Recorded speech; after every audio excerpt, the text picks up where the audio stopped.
Gotcha. Favorite? I had some kind of it was shrimp, wasn't it? I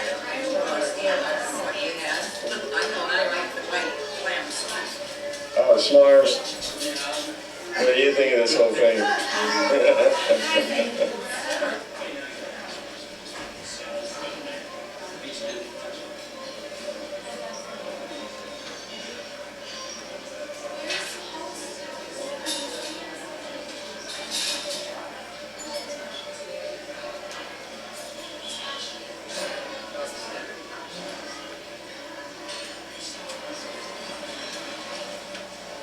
Hey, Auntie.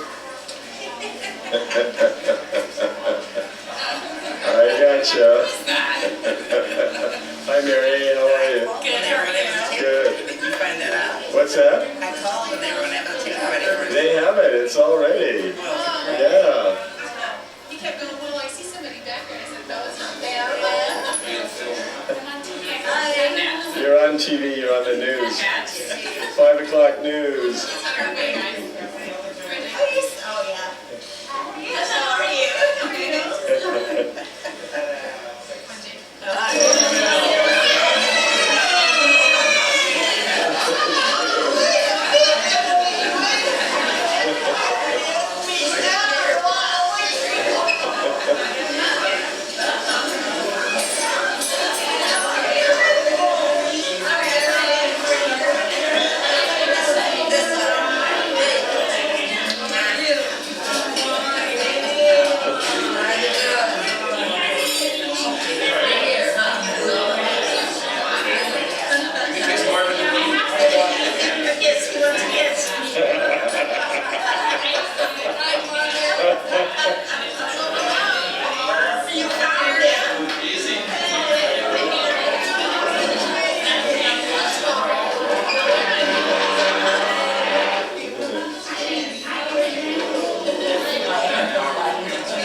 You look.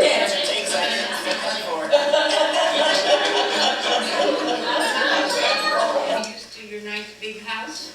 Yeah, at first I did the house. I tried to find it in and I couldn't, the office couldn't find it one day. And then one day I couldn't find the bed, my bedroom. I Thank started you. going around in Rosie's bedroom and I thought, well, this is not my bedroom. I called one day and Ron answered the phone and I said, is Grandma there? And he goes, yeah. And this is Mom. He yells a couple times. I don't know where she is. Hold on. I find her.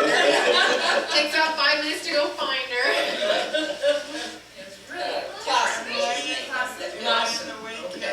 What?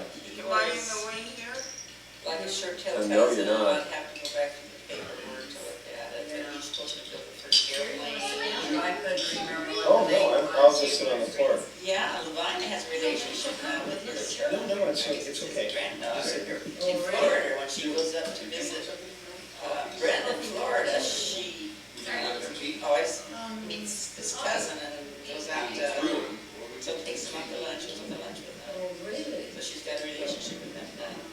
What we're gonna do is, this is June 15th, 2007. 16th, 2007, and LEONA's family is here, and so we're gonna make it very casual, but if anybody has any question that you want to ask her, this can, all of it be put onto DVD down the road, together with some of the other sisters. I've already interviewed my mom, and That was a silly interview. and Wilma, and even other relatives as well. To just kind of make this a free set DVD.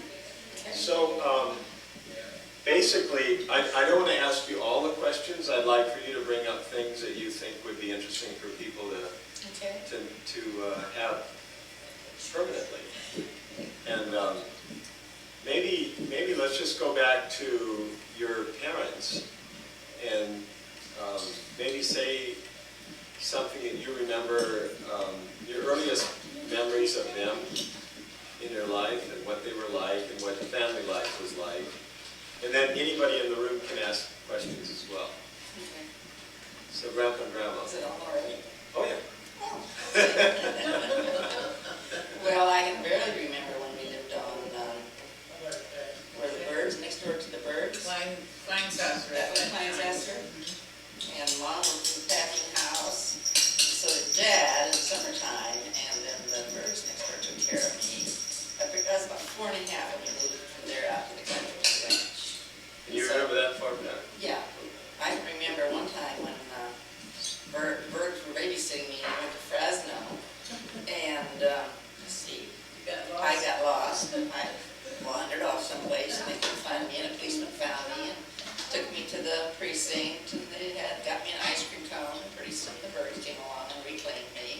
I had a real good time. I think you've always had a good time. Oh, yeah. But, on my memories of my parents, I got along better with my dad than I did my mother. I was a tomboy, and my dad liked that. Until I got old enough for boys to notice me, then he wasn't so happy with me. Because I liked boys, too, and he wasn't too happy about that. How old were you when you first noticed boys? Oh, probably 12, 11 or 12. How old were you when you had that kid walk over the ditch? Oh, I was probably in the 4th grade then. I used to, at school, I was a tomboy. The boys would let me play baseball with them. No other girl would be in school, because I was good at baseball. And then, I don't know, this boy, I got mad at him about something, and I told him if I didn't do what I said he's going to, I should do, I was going to make him walk as a ditch on him. So you did that? Yeah, she made him walk over the Yeah. ditch. And then, my memories mostly of my folks is they were very hardworking, and they were like everybody else in those days. It wasn't I love you and you kiss and hug and all those type of things. That just didn't happen in those days. They worked hard, and they worked, my folks worked the sun to sundown, and they were good providers. And in today's they might be called dysfunctional people, but that's the way most people were in those days. That's the way life was. Life wasn't easy. It certainly wasn't easy for them. What was dysfunctional in relationship to Well, it's like, I don't ever remember my mother holding me on her lap. I do remember my dad doing it a few times. I don't remember my mother ever holding me on her lap, or if I ever remember either one of them hugging me or kissing me, ever. Or telling When I us was they a loved kid, us. or telling me they loved me. It's So by still- today's standards, that would Yeah. be dysfunctional. And still with the grandkids, I mean, that's They probably do. the thing we remember the most was sitting in grandma's lap. I know, and Grandpa All too. the time. Grandpa too. It's a nice. Yeah, you spent a lot of time with, Yeah. So I they guess- were I guess- Fishing. much as he could get me away, he would take me out fishing. Grandpa would put me in his lap and do horsey, and then he let me drive the tractor, and I was down at the gate, and then drove into a shallow ditch. But he was there with me. Well, let's see, I learned to drive in an old Model T Ford, and they had a bed built in the back of it, and he didn't have a tractor, then he used that in the field. And I learned to drive in that, and they'd stack the raisins or whatever, boxes, whatever they'd stack in the back of it, and that's where I learned to drive. I must have been 11 years old then, 10 or 11 years old. So you grew up on the farm on Alta Avenue, Alta, Yeah. was it Floral? And then during World War II, he had the 2 Japanese ranches leased out of Reedy there, and we cut peaches in the summertime, and I was only 13, and I didn't have a car license, but he would give me the car, and I'd go and pick up the peach cutters every day and bring them to work and take them home after work, and I was only 13 years old. And then I remember one time driving a Caterpillar tractor. He taught me how to drive a Caterpillar tractor out on one of the Japanese ranches. And I was disking up the field, and he had to go to town for something. And while he was gone, I took one corner too sharp, and I took a tree out. It wasn't real big, but it was small. So I stopped, and I looked, and I took it across the street and threw it in the ditch, and he never did know I took it.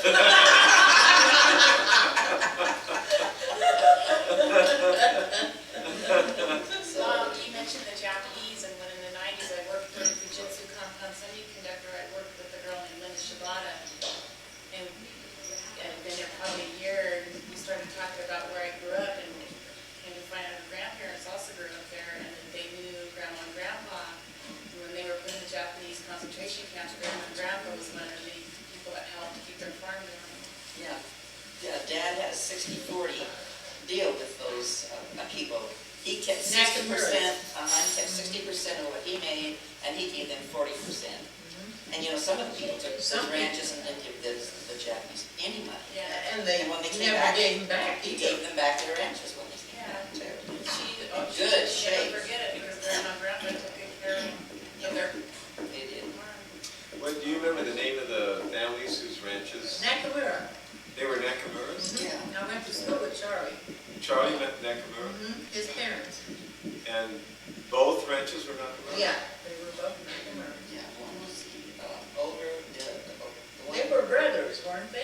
remember, but the one where George and George Jean lived there for one a while. ranch first, and Wilbur and Mary Ann on the other one first. I actually remember going to George and Jean's And they on had the this ranch. big dry field where they dried peaches and they Right. nuts. Great big place, all on wooden trays. Oh, yeah, and then the place where they put them in and sulfured them and everything first after we cut them, and actually I enjoyed cutting peaches, that was fun. I thought Grandpa was a great person to work for. Oh, He yeah. always paid generously and Well, Marvin knew my dad, and he liked my dad, he got along real good with him. But my dad beat me. He beat me all the time, I had a rough time. I was his pet until I noticed boys too, just like Leona, and then he was through with me. that's hard on a dad. Well, Our Daughters. dad, yes. You too. Yes. he taught me and a girlfriend, I was 11 years old at the time, he taught us under the bridge, there was no water in the ditch. And we were smoking cigarettes, trying to smoke cigarettes. And he taught us, and he took us out, and I guess, I don't remember her being there, she must have gone home. But he took he went and took a twig off, a branch off of the tree, and had me in the garage, and the car wasn't in there, and he locked the doors, and he went after me with that switch, and I had welts all over my legs for a week or two after that. Oh my God. You know what happened today if somebody did that to Yeah, your I had child? a razor Off to jail. And that's the only time he ever whopped me, but he used to try. She used to say she got the razor strap. I always ran away from him. Razor strap, he never You're did that. smarter than I was. Or you just need to take it at the time and it'd be over with. That was when I was going with Ed, and then I would sneak out and I'd be at church in the morning, and then they'd go to church, and I'd go to Sunday school, and I'd go out with Ed, and we'd take off for the day. And then, of course, I wasn't supposed to be going with him. And then they took the church in the evening, and then I'd come back in the evening, and then I'd join up with them back in the evening again. So then when we got home, he tried to razor strap me, and, but he couldn't catch me. I guess I wasn't as smart as you were, because I got it. Yeah, and then, And how'd you meet Ed? well, let's see. He knew George. He and George are just a little bit older. They were pretty much, they had been friends, but not real close buddies, but they'd been friends. And then when I went to Reedy High School, my mom thought that I had gone to grammar school in Danula, and she thought that was bad. There was bad kids there, and that's why I was so bad, because I went to Danula. So she said I had to go to Reedy High School because she thought the kids were better there. So I went to Reedy High School, and one day I was with a girlfriend walking down the park during lunch, and here comes this little, he called it a strip down, his car, and he pulls up on the sidewalk, and he was going with this girl that I was with. And he pulled up, and she introduced me to him, and he says, "No, you're not George Friesen's little sister." I said, "Yeah, George Friesen, my brother." "No, you're not his little sister." "Yes, I am." And then he started hounding me after that. I was 14. He started hounding me after he wanted to take me out. And I says, "I can't go out. My folks won't let me today." And he still kept bugging me. And one day he pulled up in front of the sidewalk on me like that again and said he wouldn't let me go to school, or he had school ring. He wouldn't let me go to school and started promising to go out with him. So they were having revival meetings at the church there. So I told him I'd meet him there, so we went to the revival meeting, and then my folks went inside, and then I went home. And it just went on from there. At first, I didn't think it was, and he didn't believe when I told him I was 14. He didn't believe I was 14. And he was 19 at the time. He'd been in the service and out, and before that, he lived in Taft. He worked on aircraft at an air base, a little airplane base. And he decided he was in love with me, and I didn't. He told it the other way around, but I didn't decide I was in love with him yet. Eventually I did. And then my folks got really strict, and just tried to watch me, and I'd sneak off and I even crawled out my, he went by one time and shone his spotlight in my windows. He drove by, and then I crawled out the window and met him. And this went on, and finally they were getting so strict and so mean with me that we just decided to run off and get married. That's easier. And we ran off to Reno. She had more guts than I ever did. No, Carson City. Carson City. We got married in Carson City, but we got there too late to get married that night. Okay, this was during the war. Okay, this was during the war. We took somebody else with us, a friend of ours, a guy. And we had and you've heard this story before, I think. We had a blowout in Merced, and we only had 4 tires, no spare tire. So we had to spend, it was nighttime, so we spent the night in Merced at the old Tioga Hotel. And he went, and the next day we had to go in front of the war ration board and stand half a day in front of the war ration board to get the tickets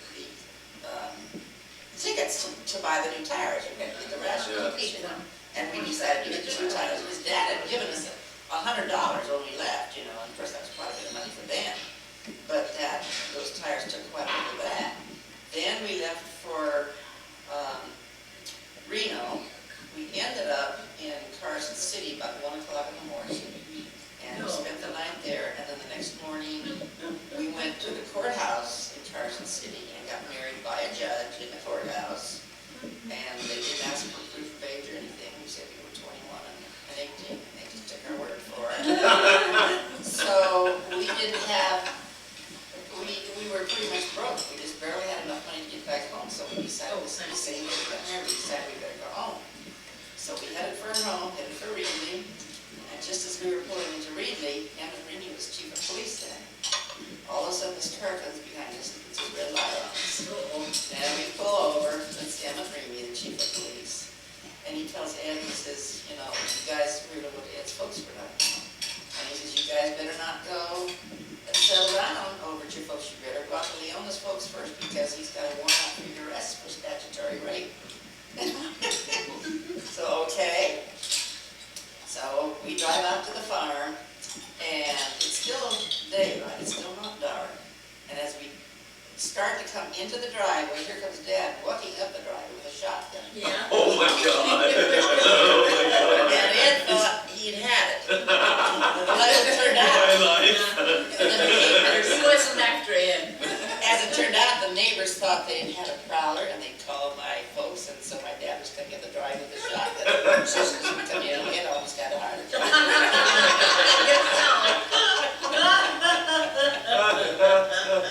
But they made me get out and stay there. They said if I went with Ed, that they would file charges on him and he would go to jail. Unless I stayed there, then they'd drop the charges. And as odd as it seems, there had been no rape, and there had been nothing. He tried. You know. You were married. That would have been the night.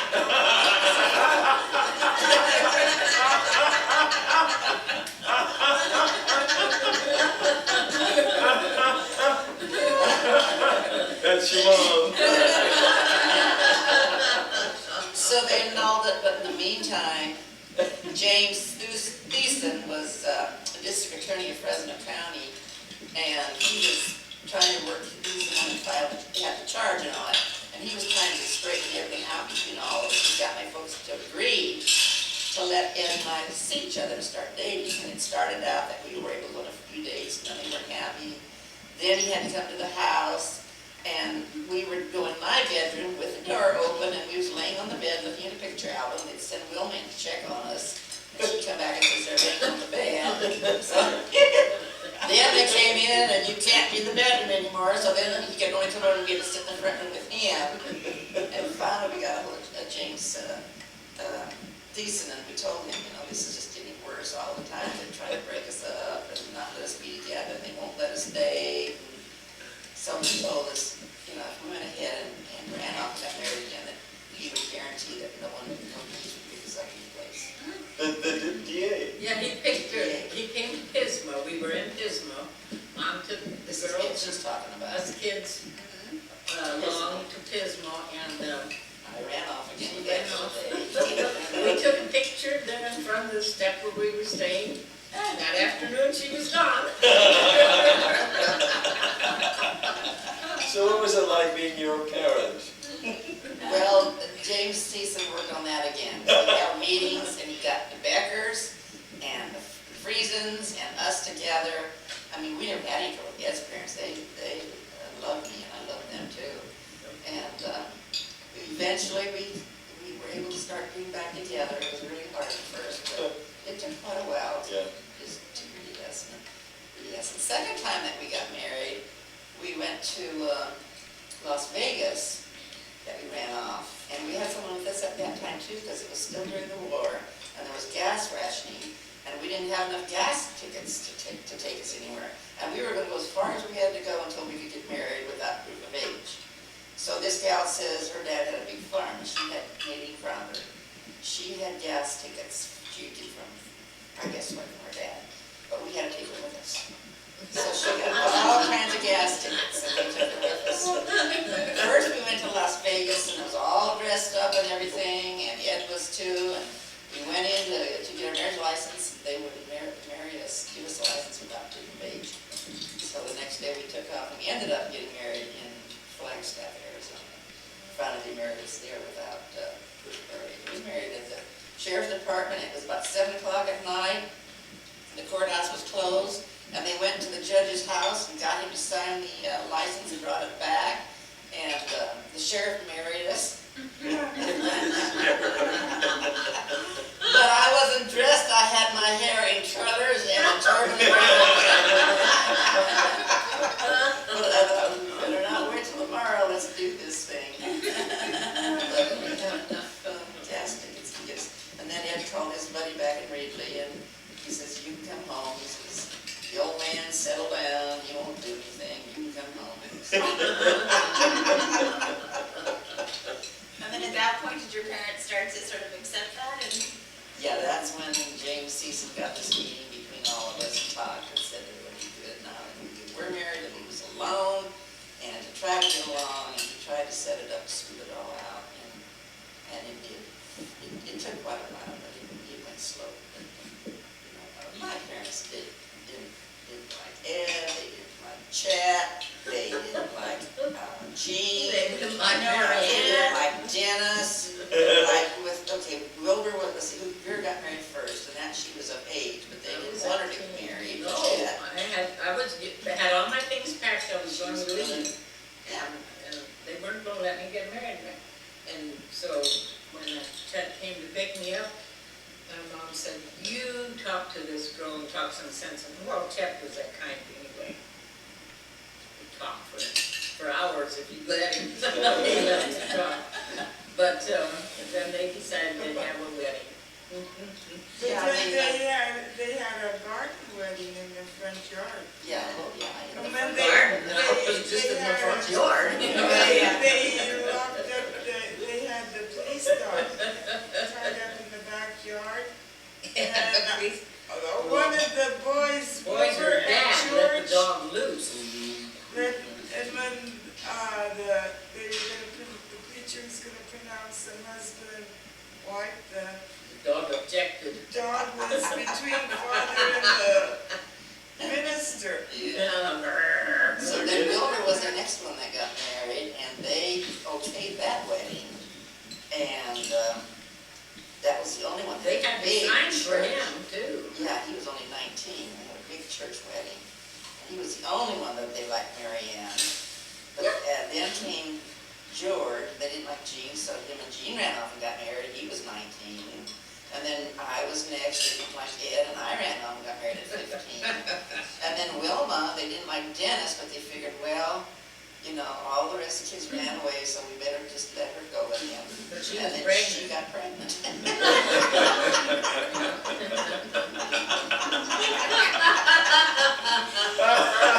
Life is funny. I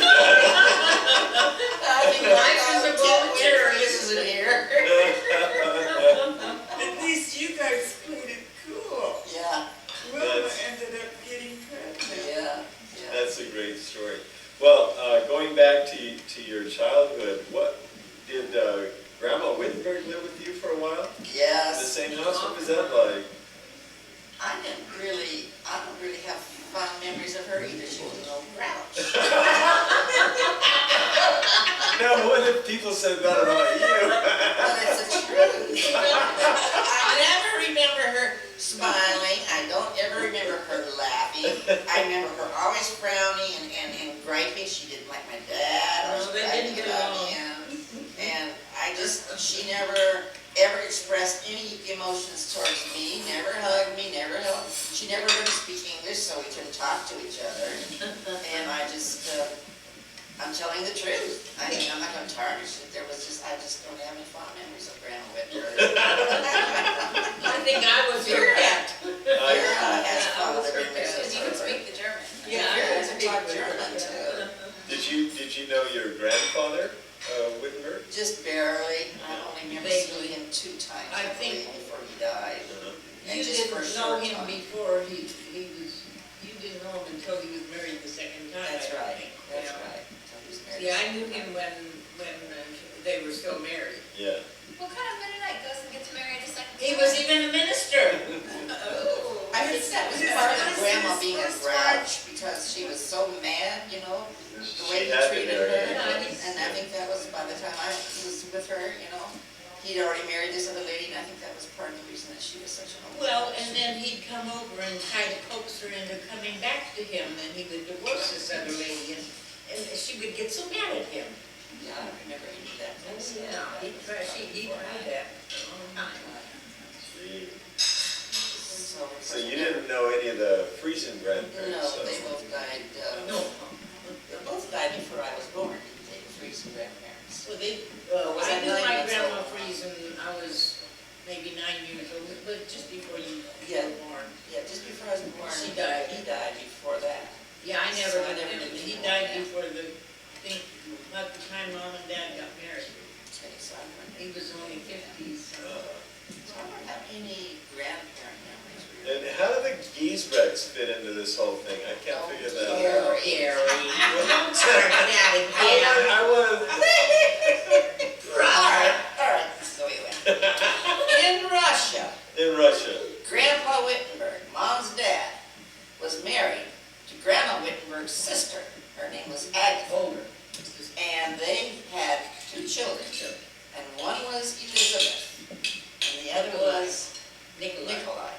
Nikolai's the one that stayed behind in Russia, got shot by the Bolsheviks.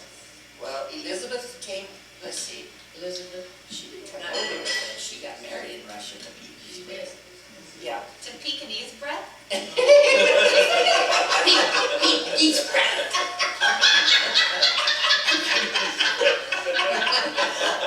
Hey, it's okay,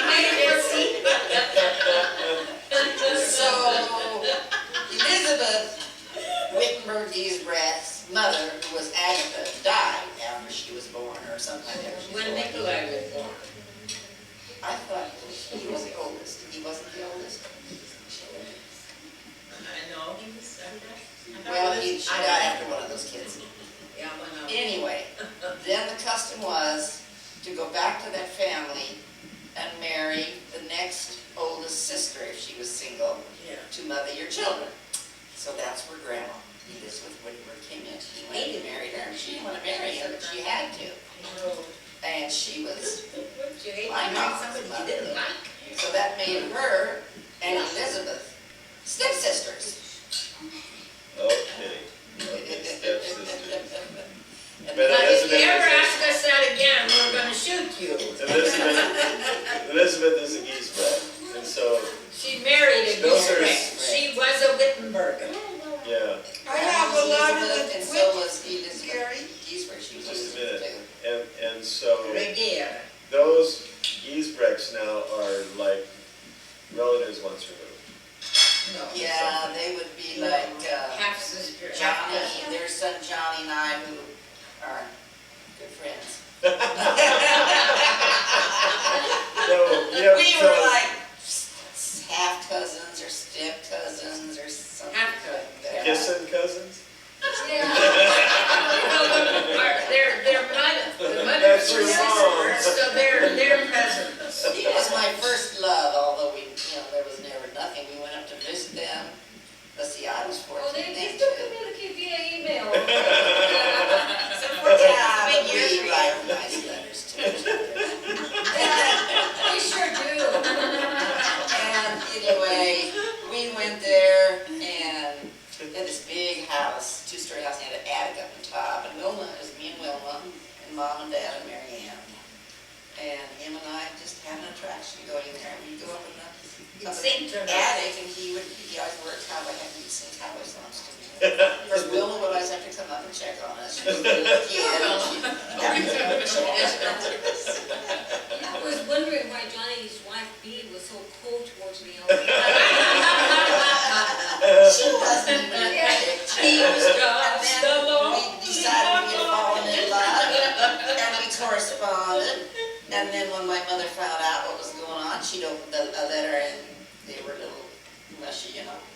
And boy, she put a stop to that, just like that. Boy, we couldn't write to each other. So Johnny asked me when we went to town this last time, how come you quit writing to me? Whatever happened? How we had that thing going? And I said, well, blame my mom and your mom. They put a stop to it. We're a few thousand miles apart. Then he wanted to know when he came 5 or 16 years later, he came to Reedy to visit me. He wanted to know where I was then. And I said, I was married then. And I said, I don't think my husband wanted me to see you. Even though we hadn't done anything, but we did kiss. Yes. See, Gary, you had it right. He was my person. So I saw And I still love him. your license plate says Visalia with love. That's the Johnny. He's a nice guy. I love him. He's a nice guy. He's got a nice wife. Inside just went grrr. Tell us He's some a stories. millionaire. I mean, he's got it all. Oh, He yes, says he has more money multi-million. than he knows what to do with. And he helps other people. He helps him buy houses and he's 80 years old. He still rides his horse twice a week. The better Plays one his that had the guitar and police sings to He's Leona. still alive, yeah. I want to say Corny. Corny. What's his brother's name? Corny? Honey, Corny, yeah. he has a clothing store. And so when Lee was over at, Let's see, I heard, but he's sick. Honey, he's pretty sick right now. Who told me that? Somebody told me that. Oh, Lenora, yeah, she hasn't been back. she called me. After I sent her another email. Did you get accepted to the mail with your, for,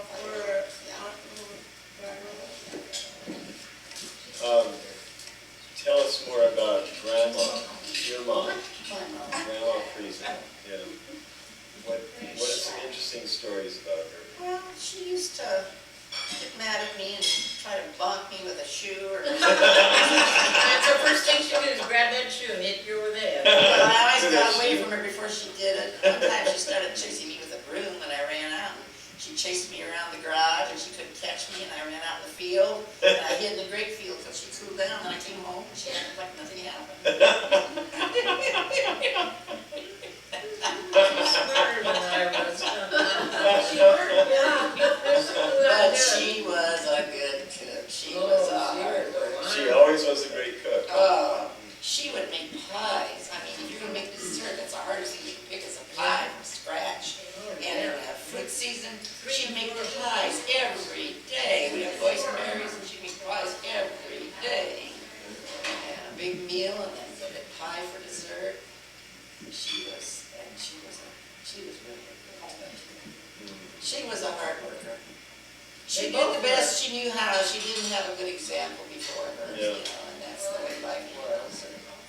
You know, one interesting memory I have is, I remember a great big sow or something, and then one day they shot it, I think Wilbur shot it.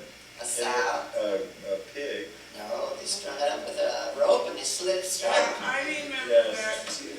And I would hear it squealing with its throat slit. They'd make me stay in the house.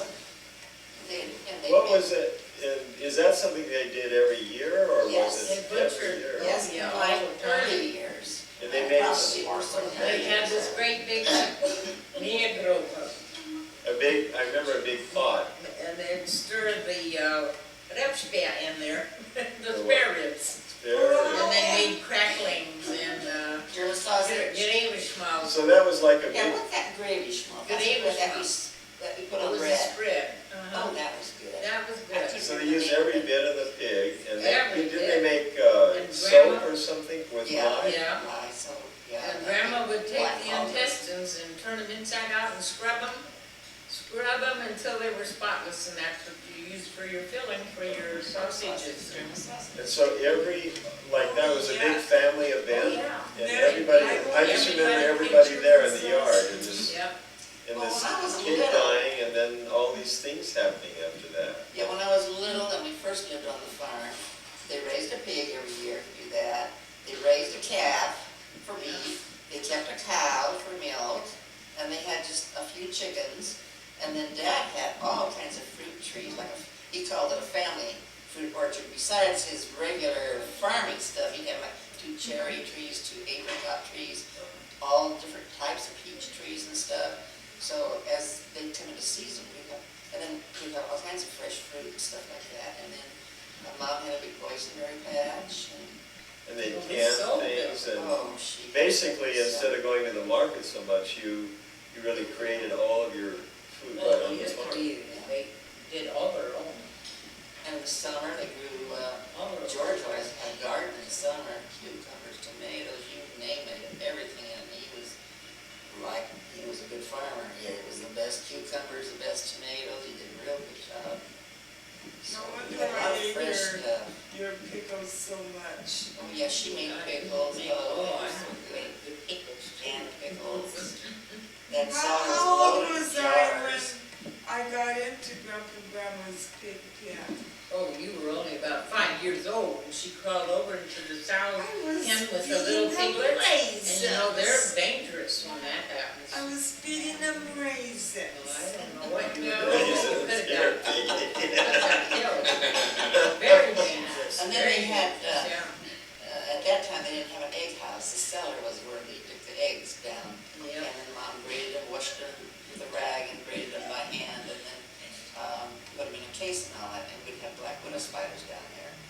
And I was down there one time, and she saw this black widow spider, she just reached up just like that and killed it.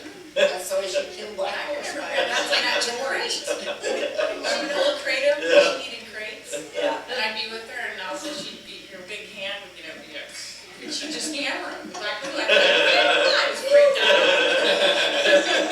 That's where they made the beer and root beer too, down in that cellar. Yeah, You Dad, remember that? Dad let me have the beer. Mom Look, didn't how know. many Dad minutes let me have makes some beer? They all made Beer and beer. root beer. German. Did they have to drink it in private, or was it acceptable to have beer in a Mennonite home? You know, I don't remember that. I don't think But it they was all made acceptable. beer. but- All the Mennonites did. Well, I don't know that they all did, but Well, my there's dad more did. stuff going on nowadays Have a little bit, with the but Mom, Mennonites. Mom would have finished it now. Really? Huh? So tell us about your children coming along. Dennis was the first one? Yeah, that was the first one. He was 16, almost 17 when he was born. Yeah, you were a mere child. What year was he born? He was born in 46. And so he and Mary Lou are about a year apart? She No, born in Mary 2 years. 44. Mary Lou was born 44. 44. We were Okay. married in 44, he was born in 46. Ron was born in 48. Ron was born in Ridley also, they were both born in Ridley. And, let's see, Sherry was born in 54, and Mary was born in 62. Wow. Ron was 14 when I was pregnant with Mary, and when we told him about it, the first thing he said to me, "Why'd you want to go do something like that?" I'll never forget that. Until he was 14 and here I got pregnant. I want to do something like that. That's what I don't know what y'all understood about it, but that's what he said to me. That's like when Mary, you got pregnant with David. The boys were both in high school, junior and senior, and they had a shower for that.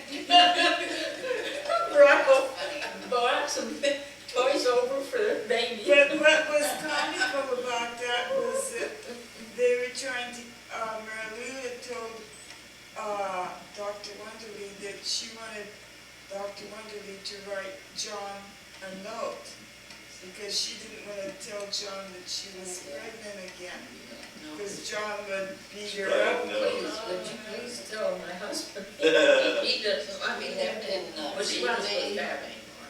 let's see, in about, let's see, 48, about 1949 or 50, we moved to Santa Barbara. Well, was Sherry born in Reading too? No. We moved at the end of 49 or 50, we moved to Santa Barbara, and was trying to get a job in Southern California. He was trying to get one El Toro Marine base, because another friend was there and they didn't have any openings. So he found one in Santa Barbara, the Nash Garage on State Street. And we lived there It's for not by that motel where we were. almost Somewhere. 2 years. And then he finally got on at El Toro and rocket polio, and we were living in Santa Barbara. Remember It that? was 18 months old when he got polio. Really? Now tell us about that. How did you know something's wrong? How did we know that?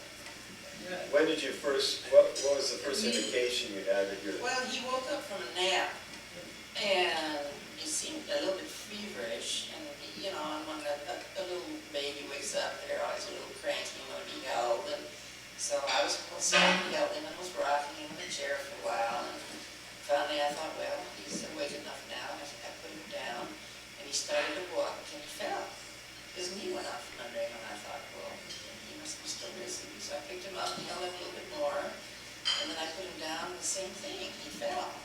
And then I knew something was wrong, and I called the doctor, and the doctor thought, oh no, there's nothing wrong. He says he's probably just got some kind of a virus or something like that. He'll be okay. So I don't remember if we waited until the next day or that evening, but anyway, by then he was starting to get delirious. His eyes were rolling back in his head, he was getting delirious, and it says we're taking him to the hospital, and we did, and they did a spinal tap there.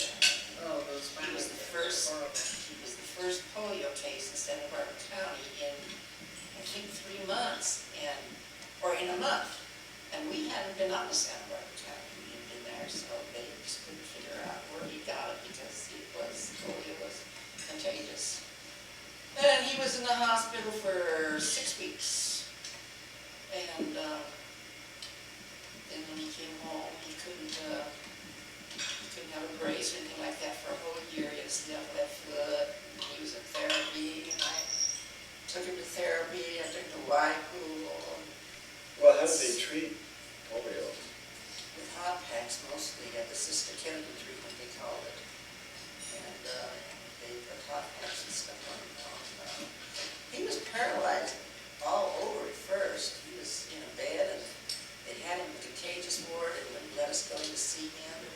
So I didn't want to let him see me, so I'd see him from outside through the window, and then I would put my head around the corner real slowly and he wasn't looking, and then he started to turn his head, I'd go back, and they had him strapped to the bed. They had his legs kind of strapped, his arms kind of strapped, and it just broke my heart. One day I peeked around the corner, he saw me, and Mama! And, but he didn't cry. He was getting used to the nurses by then. But they would put these hot packs on him, and then some of the paralysis was only temporary and went away, and it stayed in his leg, and his stomach muscles, and some of his back muscles. And then from then on, it was physical therapy. Plus, they had me take him to the pool, the Y pool in Santa Barbara, and I'd go in with him, and then get him to swim, you know, and they felt that swimming, the pool was heated. So the human body actually got rid of the virus? I guess you would say that, yeah, Okay. but, But not everybody survived, huh? oh no.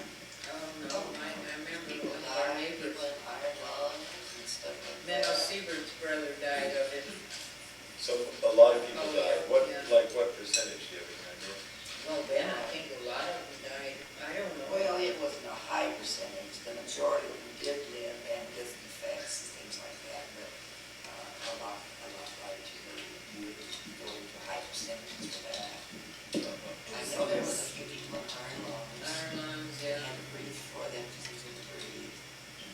It seems like when I was growing up, most of that's the grandparents, so he's talked about people dying mostly of typhoid fever and measles and Actually, they wanted to send him home. And he was at the county hospital. Well, we had insurance. And then after paying on him for, what was it, a month, they canceled him out. Yeah, so we had no money to pay for his care, so then they wanted to put him out of the hospital because we didn't have money to pay for his care. So Ed went to the head of the hospital. The head of the hospital told him, you know, he was going to go to the newspapers and take the story to the newspapers and sue him and everything else. And they transferred him to, Was it Paul Coates he was going to talk to? yeah, Paul Coates, the Los Angeles Times. And they transferred him to the, is it St. Mary's? In Santa Barbara? Yeah, St. Francis? St. Francis. They transferred him to St. Francis Hospital, and somebody would call the local newspaper, and they took his picture of one of the nurses holding him and wrote a story about this little boy and his polio and all that. And eventually, including the Polio Foundation, their help us all, the Easter Seal, Crippled Children's Foundation is what stepped in and helped us. They did half of stuff we did half. So we never had insured for that for the rest of his life. And he had 8 operations besides polio, 2 skull fractures, 2 broken legs. So he was in the hospital every year until he was 15 or something. The broken legs were from falling? Yeah, it was bad. Yeah. What? Roughhouse.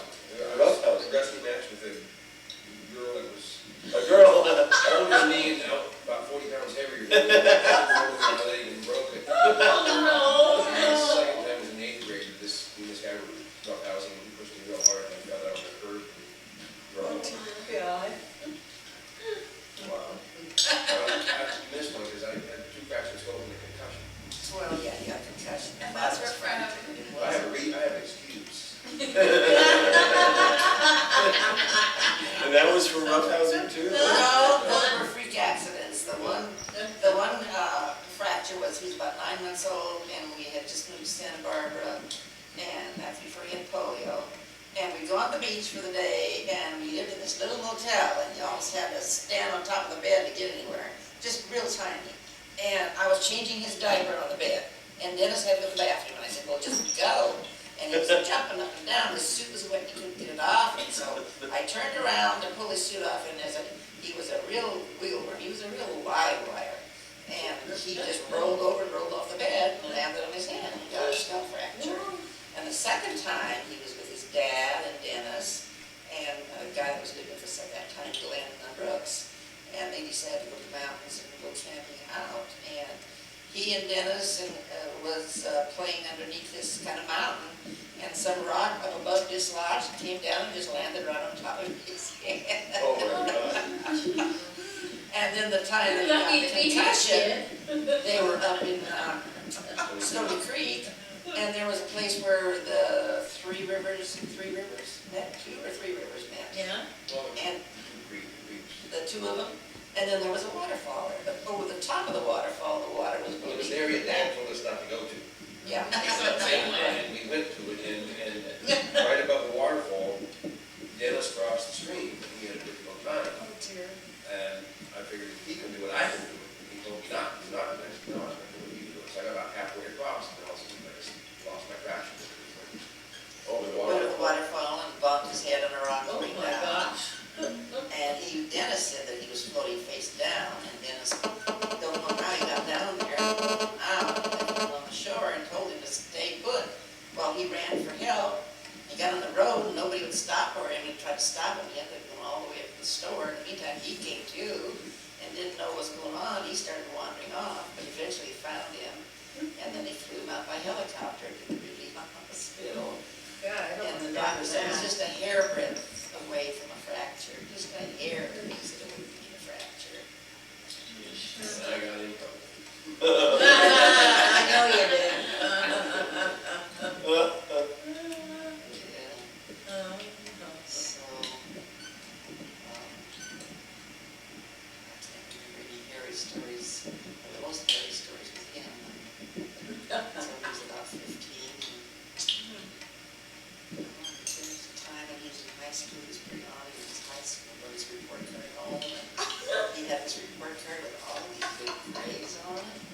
change them, they were bad grades. Light them out. Because I got a cheating scandal when we sold test answers to the chemistry test. But we really blew it because we're selling the answers to these idiots that got nothing but F's. Also getting A's. So kicked off the swimming team. And that's when I think Dad sent me to a government guy's farm as punishment to work for a week. Slave labor for a week. Did that change your whole outlook? When he was in high school, how old were you then, about 16 or 17? And he came home, he'd been out, and for some reason I got up to check on him if he's home. I went to check in his room. Oh, I opened that door and it stunk in there. Oh, it stunk. And I thought, he has been drinking. And I woke him and told him, and him and I was going around, and no, he hadn't been drinking. He'd had a pizza, and the room was closing out, and that's what I was smelling. He always had me convinced, but Ed woke up and he came in there, and he told him, he flat out told him he was lying, and he knew he was drunk. And Ed was a police officer then, so Ed jerked him up and took him down to juvenile hall and told him he was going to book him to juvenile hall. Of course, he knew the guy there, and he had no intentions of really booking him and keeping him, but he had him believing him. So, but he was still on me after that. But does that stop him from drinking?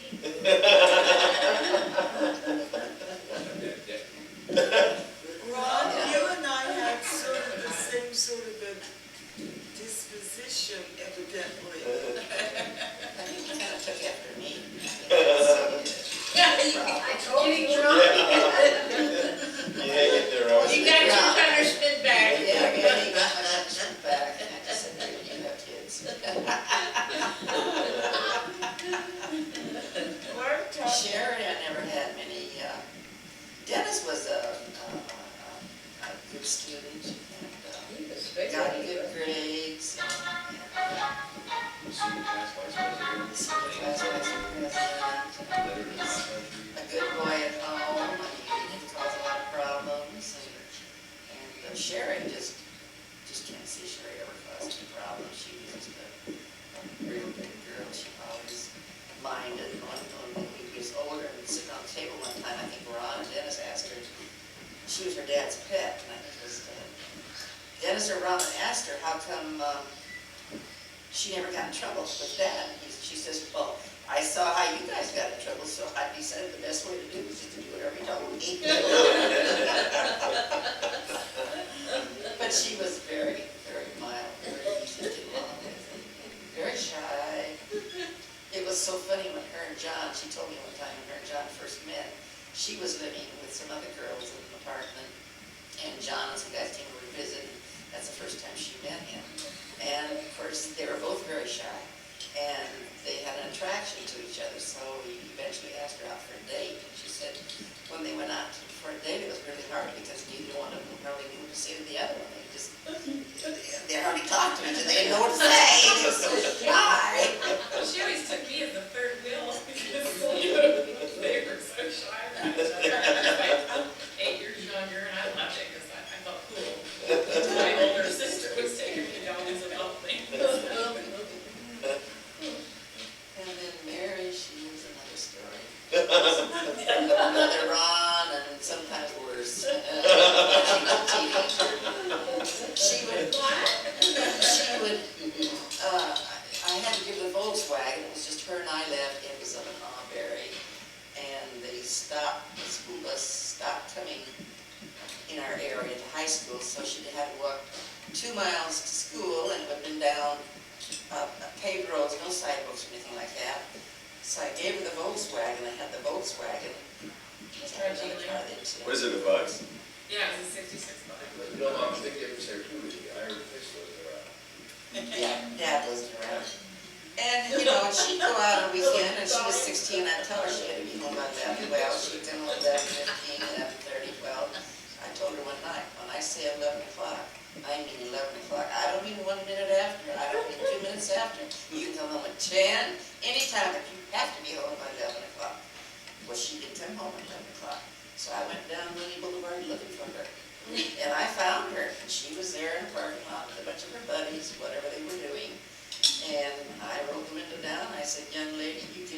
water now, and you head for home, and I mean now.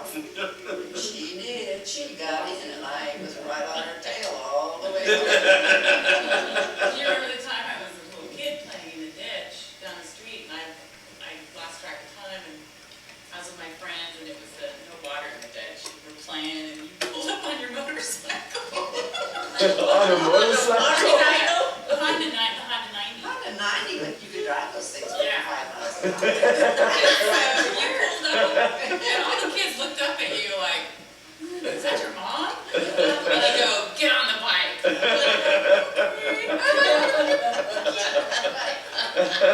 I knew I was in trouble when we got home.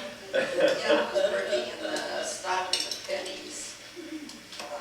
And when I got that bike, and eventually I paid that same money if I drive that to work, so I just couldn't do it really. There was the Except time it was raining or something, I didn't. when I was in my, I think it was 17 or 16, and remember Jim Beasy dating him? It was my first Oh, yeah. And, you know, we dated quite a while, and things got a little heavy, and I thought we were pulling the wool over your eye. You kind of, Not over kind of hers. busted me, not literally, but you knew exactly what was going on, because at a young age. So you didn't say a word, you just told me, get in the car. I got in the car, and you took me, put me on birth control.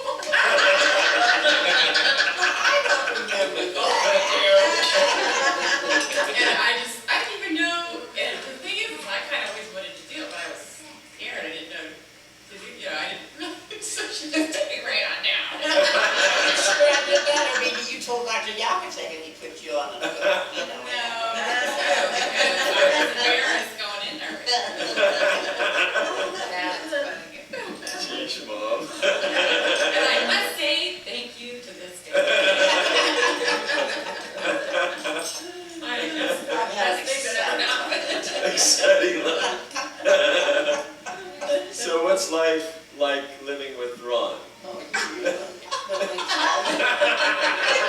You just got another call from the other side. Conventional person, Gary. I have your address. He's gonna do an interview of Granny and ask all the questions, you better be careful. I have friends who met me. Let me say this, they are two of the most wonderful kids in the world. There's not every kid that would take their mother in, and they offer to take me in, and I'm very grateful. And yes, there's been some rough times, and there would be for anybody. It's not just him. I have the most wonderful daughter-in-law in Oh, the world. she's a lovely And person. she's like a daughter to me. You know, I mean, her and I have some arguments, but we don't really butt heads like Rod and I have. It's just a discussion. But we get along really good, and she's just the most wonderful, I love Mary, she's my daughter, but this is my other daughter too. I just really I love have a her. different dad. And Ron's good to me too, and Ron, he's a real good man. I mean, Rosie works out, and he figures, if she works out, then it's his job to take care of the house. And he does the vacuuming, and he does the cooking. He washes the clothes, dries clothes, does the yard work. He does everything, and he's getting more and more handicapped all the time with his weight too, so it's not easy for him. The one thing that he won't do is dust. Don't blame me, Ron, I don't like the dust either. So I dust. I mean, if I'm not feeling good, I don't do it, but I try to this takes me over an hour just to do this room here. And she does a good job too. Yeah, Yes. ridiculous. She does a good job with this. Thank you. Well, this is, If you just don't wear your glasses though. Then you don't have to this has really been special to be with your family, and thank you for sharing all these great memories, and thank you for tonight. It's really special. We're so glad you came. You have a wonderful Everybody. family. We had a